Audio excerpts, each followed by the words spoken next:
taxi now? You nearly there? The effects of narcissism took a toll on me and the kids. The kids seemed a lot happier, I was happier, we were all getting on a lot better. The toxic air had lifted, and I always looked back and thought that maybe we should have done it sooner. Sometimes you can't paint over the cracks, and sometimes it's just better to cut loose. How am I reading it? Like I'm telling a story or trying to make it sound as natural as if I'm speaking? Or I'm narrating. It's 22. Sound speed. Have I got to look at the camera? No. You can Right, so just give me a few seconds just to be getting arthritis in my old age. It'd make a bit more sense if she could be in it, really, wouldn't it? Yeah. She could kind of give her side of the story.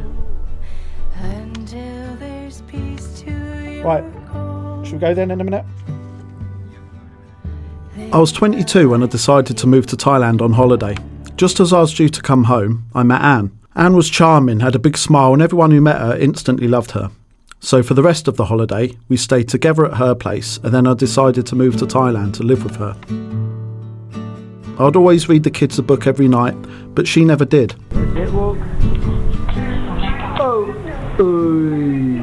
In terms of bonding with the kids, she didn't really want to do all that at all.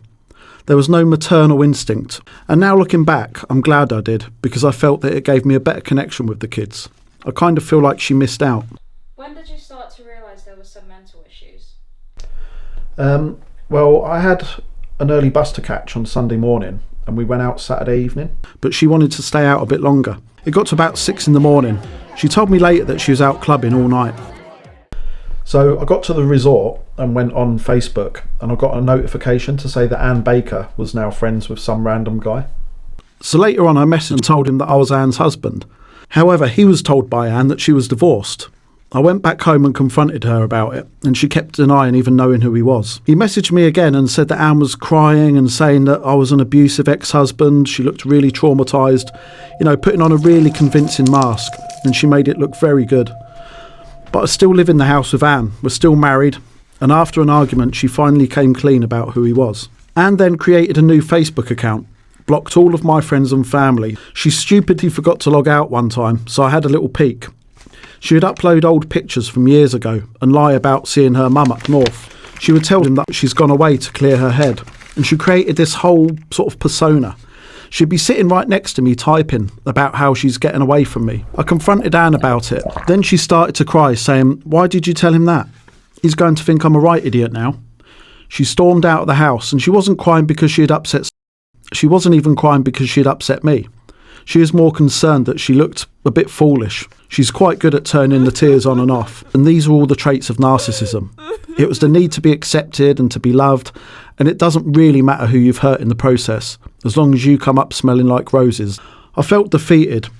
She wouldn't care to get that kind of thing diagnosed. In Thai culture, mental illness is kind of seen as taboo. Anne was from a more rural part of Thailand, and they would never take it seriously. At the time, you don't really know that that's the case. You kind of think it's normal, and at times you question yourself and you question what's real and what isn't. I knew it was the end when she came home drunk again one night, and I asked, "Where have you been?" In the past there was always an excuse, but this time I think she had even given up. She just kind of looked at me, and I'll never really forget this look. It was like a kind of look of disdain, like I was a little bit of dirt under the shoe. She looked at me and said, "It's none of your business where I've been." So I just kind of lost it. I'd had enough by then. I said, "Well, if it's not my business where you've been, then it's none of my business where you are tonight." And I put all the clothes into a suitcase and chucked it down the stairs. Not my proudest moment, I've got to admit. I thought she'd come back and just start arguing again, but she didn't. She walked off, and I knew it was properly over. A weight felt like it had been lifted, not just for me, probably best for her as well, but best for the kids. I was obviously angry when we broke up, but then I was kind of relieved. That's not nice, is it? I don't really know how you get to the root of it. Worried. You become worried about meeting people like that again. And when you see little signs, you wonder whether you're exaggerating those signs. Yeah, that's it, isn't it? Done.